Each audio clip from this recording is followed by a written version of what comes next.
Hello. Thank you for your interest in our Social Emotional Learning Winter Series. This is a 6-part series with our friend Kendra Cram. Kendra is a social emotional learning teacher for the Minford Elementary School in Minford, Ohio. In her position, she teaches weekly SEL lessons to approximately 600 students grades kindergarten through 5th. As a result of her work, the students at Minford Elementary have over 200 hours of conversations on SEL topics such as self-awareness, decision-making, anger management, and much more before transitioning to middle school. Kendra earned a bachelor's degree in elementary education K-8 with an emphasis in intervention for students with learning and behavior disabilities and a master's degree in school counseling. Kendra's work has been highlighted by multiple media outlets from podcasts to national television programs like This Is Life with Lisa Lang. Her work has served as a model for numerous schools in Ohio and beyond. Kendra is passionate about trauma-informed care and providing mental health education and support to all children. Kendra also provides training to help equip her fellow teachers with the tools to support the children they serve. She is also a single mom to 3 amazing children. This series is brought to you by the West Virginia Behavior and Mental Health Technical Assistance Center. It is a collaboration between the West Virginia Autism Training Center and the West Virginia Department of Education. Video 6 of the 6-part series is on self-control. Hi, this is Kendra Cram, and I teach social emotional learning. And I want to talk to you today about how I teach kids about self-control. I want to remind you, first of all, how I set up my social emotional learning lessons. I always start by introducing the content or the concept of what I'm trying to teach today, which today is self-control. The next thing I do is I do a read aloud or some bibliotherapy connecting literature to the concept. The last thing that I do is I incorporate some play and some practice into the skill. So let's get started and talk about self-control. Self-control is a really hard thing to describe to children. We ask kids to have control a lot, but we don't really explain to them what it is. So I'm going to start by talking to them about self-control and what it is and how to do it. I'm always going to use some steps when I'm doing this. I always tell them stop, think, act. We even have motions that we do with it. We say stop, think, act. And you can stop kids in our elementary building and ask them, how do you have self-control? And they'll tell you, stop, think, act. So just trying to break it down into steps, first of all. I'm going to talk to my kids about impulses and how to control the impulses. How sometimes if there's a birthday cake on the table, I just want to lick that icing and get a taste of that. So sometimes I have to, of course, that would really make the birthday kid very upset. So I have to stop and think before I act. This is controlling our impulses and having self-control. I'm going to talk to kids about a lot of examples of self-control and some non-examples when people did not have very good self-control. And the kids can see that very easily. Self-control really is a skill, and it takes a lot of practice to master. So we're going to do a lot of activities that build up that skill. I want to share with you some read alouds that I share with the students about self-control. One is Clark the shark, and this is a shark that is completely out of control in the classroom. He's very distracted. He has a lot of behavior problems. He has great big emotions and great big reactions to things.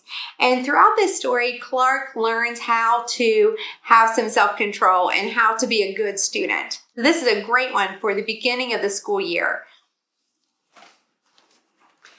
The next book I share with kids is called The Wolf Who Learned Self-Control. And this is a story of a little wolf and how his journey to learn how to have better control of himself. This book is called Lacey Walker, the Nonstop Talker. And we all have some students like this in our classroom, I'm sure. But learning when to talk and when to stop and how to not interrupt other people. This is a book that I love to share with them. It has some repetition in there, so the kids really enjoy chiming in on the repetitive parts here.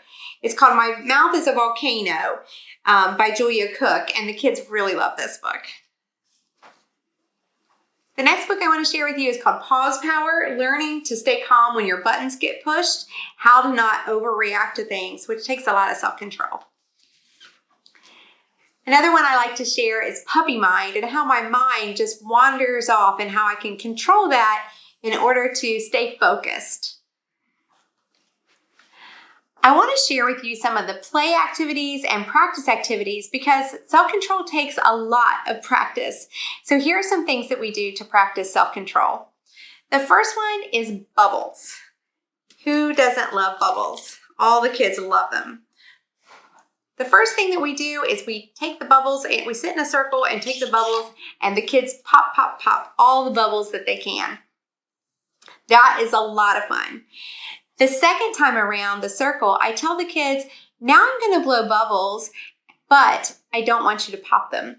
You're going to have to control your impulses and control your body in order to not pop the bubbles. This is really hard, and you'll find that kids that have a lot of difficulty paying attention in class, and a lot of kids who are super, super fidgety or have impulse control problems really struggle with this activity. They want to pop the bubbles and they can't help themselves. So the kids love this activity to practice self-control. Another game that we like to play is the balloon game. And this is a great game for self-control. I put the kids in a circle and they're either on the red team or the yellow team. Here's the catch. They can only touch their balloon. So we pass the balloons around the circle, and when it comes to them, they can only touch their color. So if the yellow balloon comes to them, but they're on the red team, they just have to let it. They have to have control to not touch it and to not pass it on. That's really, really hard because because your impulse is to bat that balloon over to the other person. So this takes a lot of self-control, a lot of practice. It gets even more fun when I add more balloons. So there's lots of balloons going around, but you can only touch your color and you have to have self-control with the other colors. Another game that I like to play is the body mix-up game. In this game, I tell them, touch your head, touch your shoulders, touch your nose. And then I tell them, I'm going to tell you to touch your nose, but every time I tell you to touch your nose, I don't want you to touch your nose. I want you to touch your chin instead.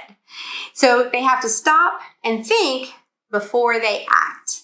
So I'll say, touch your head, touch your shoulders, touch your nose.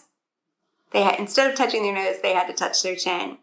This builds that neural pathway for self-control by having them stop and think before they act. One thing that all kids can relate to is a remote control and how a remote control works. So we have a remote control for self-control. And this is an activity that you can find on Teachers Pay Teachers. This one says for recess, but we use it for anything. The play button is play fair, make fair choices. The pause button is think before you act. The rewind button is learn from your mistakes. The fast forward button is think of the consequences. The stop button is walk away when you feel uncomfortable. And the guide button is ask for help when you don't feel safe or you need some help. We do a little craft with this, and the kids do. There's a little remote control for self-control.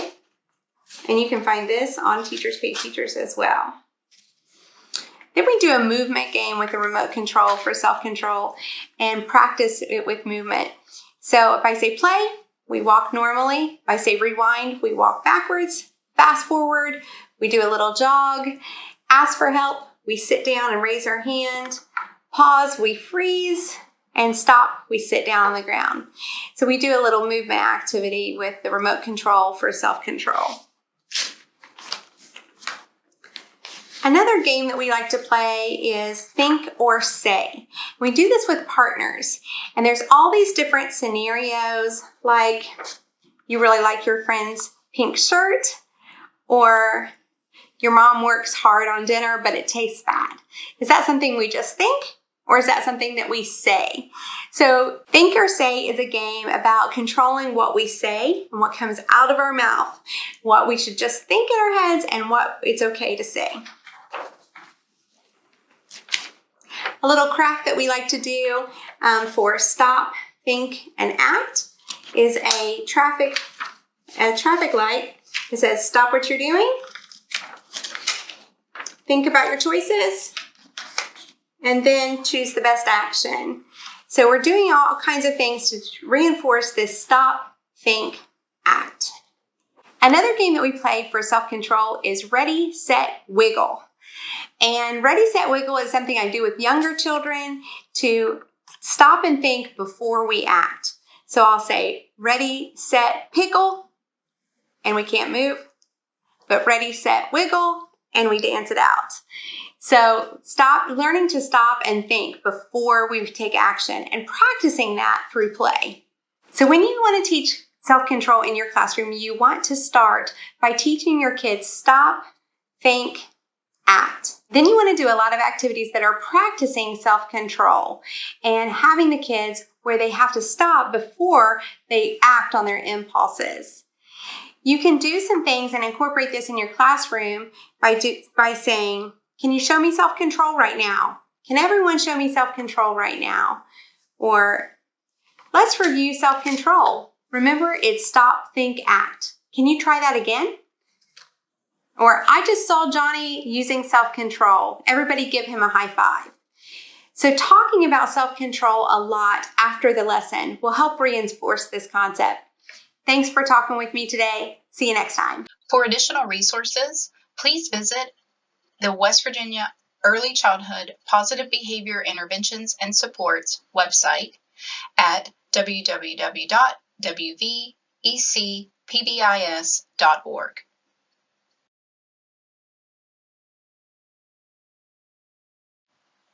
Thank you for viewing video 6 of the 6-part Social Emotional Learning series. If you would have any questions, please contact us at kelly9@marshall.edu or 304-696-2332.